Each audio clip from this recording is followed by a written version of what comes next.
சுரப்பஞ்சி செய்கிறதுக்கு நான் 1 கப் அளவு உளுந்து எடுத்துருக்கேன். இதை ஒரு பாத்திரத்தில் சேஞ்ச் பண்ணிக்கலாம். இதுக்கு தேவையான அளவு தண்ணி சேர்த்து 1/2 hour வந்து நல்லா ஊற வச்சு எடுத்துக்கலாம். அப்போ தான் மாவு வந்து நம்மளால் சாஃப்டாக அரைக்க முடியும். இதை வந்து 1/2 hourக்கு வந்து நல்லா ஊற வச்சு எடுத்துக்கோங்க. 1/2 hour வந்து நல்லா ஊறிடுச்சு. இப்போ ஊற வச்ச உளுந்தை வந்து நான் மிக்ஸி ஜாரில் சேஞ்ச் பண்ணிட்டேன். இதுக்கு தேவையான அளவு உப்பு சேர்த்துக்கிறேன். இப்போ நம்ம மாவு வந்து சாஃப்டாக அரைச்சி எடுத்துக்கலாம். இந்த அளவு வந்து மாவு நல்லா சாஃப்டாக அரைச்சி எடுத்துக்கோங்க. அப்போ தான் நமக்கு போண்டா போட ஈஸியாக இருக்கும். இப்போ தேங்காய் பால் எப்படி ரெடி பண்ணுறதுன்னு பார்க்கலாம். தேங்காய் பால் ரெடி பண்ண 1 கப் அளவு தேங்காய் வந்து நான் குட்டி குட்டியாக கட் பண்ணி எடுத்து வச்சுருக்கேன். இப்போ இது வந்து நம்ம தேங்காய் பால் அரைச்சி எடுத்துக்கலாம். தேங்காய் பால் அரைச்சி எடுத்துக்கிட்டேன்.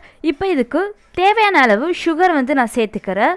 நீங்கள் எவ்வளோ தேங்காய் பால் எடுக்கிறீங்களோ அந்த அளவு சுகர் வந்து நீங்கள் சேர்த்துக்கோங்க. இப்போ இதை நம்ம மிக்ஸ் பண்ணி எடுத்து வச்சிடலாம்.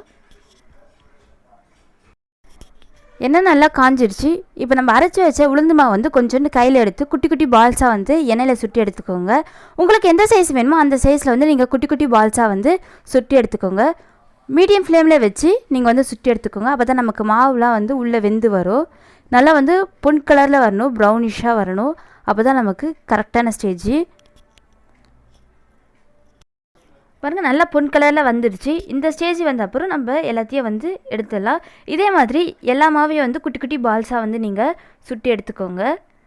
பாருங்கள் எவ்வளோ நல்லா வந்திருக்கு சொல்லிவிட்டு லோ ஃப்ளேமில் வச்சு சுட்டி எடுத்துக்கோங்க. அப்போ தான் வந்து நமக்கு மாவு வந்து நல்லா உள்ளே வந்து வெந்து வரும். இதே மாதிரி எல்லாத்தையும் வந்து இப்போ நம்ம சுட்டி எடுத்துக்கலாம். நான் எல்லாத்தையும் வந்து குட்டி குட்டி பால்ஸாக வந்து சுட்டி எடுத்துக்கிட்டேன். இப்போ நம்ம சுட்டி எடுத்த பால்ஸை வந்து இப்போ தேங்காய் பாலில் சேர்த்துக்கலாம். இவ்வளோதாங்க, நம்மளோட சொரப்புஞ்சி வந்து ரெடி ஆகிடுச்சு. இது வந்து ஒரு 20 இல்லை 15 minutes வந்து நல்லா தேங்காய் பாலில் ஊறி வரணும்.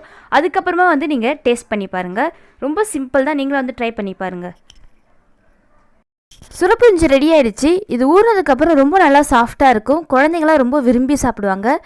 ரொம்ப ஈஸியான ஒரு ஸ்வீட் ரெசிபி தான். நீங்களும் உங்கள் வீட்டில் ட்ரை பண்ணி பாருங்கள். தேங்க்ஸ் ஃபார் வாட்சிங்.